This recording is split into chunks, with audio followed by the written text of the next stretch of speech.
In our For the People coverage, today is National Voter Registration Day, and in the spirit of it, students and teachers at Gonzaga helped get people registered to vote. Madeline Mullins went to the voter registration drive today and has more on the resources they provided and where you can find them. 1, 2, 3, democracy!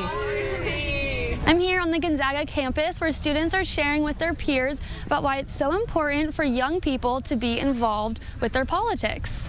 I teach political science, and we know that one of the most important things for the democratic process to function is to have people offer their perspective.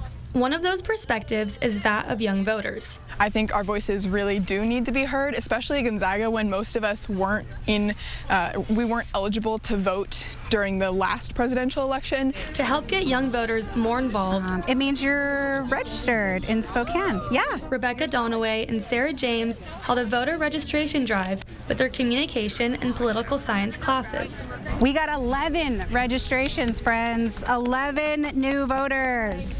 Really, for so many of our students, this is their first time voting, and the habits that they create right now between the ages of 18 and 24 are really important to what kind of civic engagement they have going forward. Tatum Leonard is a senior at Gonzaga. She says some students are not as excited about voting as others. I think a lot of people think their vote doesn't matter.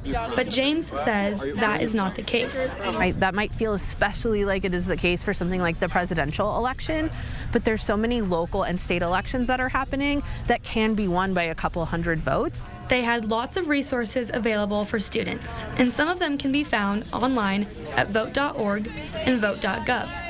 Here you can register to vote, request an absentee ballot, and preview the ballot that you'll receive. And I think the message that we're often trying to remind students of is I think the world can feel really out of control sometimes, and there's so much rhetoric about doom and gloom, especially for their generation. And the only way to change that is to start participating in politics. With 4 News Now, I'm Madeline Mullins.